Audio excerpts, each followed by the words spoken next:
Hello everybody, welcome back to HardReset.Info channel. In today's video, I'll show you how you can easily change status lights on your iRobot Roomba Combo 10 Max Plus. So first, what you guys need to do is click on the iRobot right here and wait for everything to load.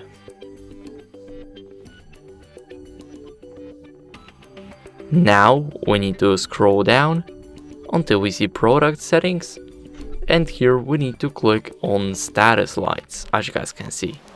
Now here we can choose between docking and charging status, docking status, or no status lights. Here we can tap on those little circles here to enable or to change the mode, and that should be it.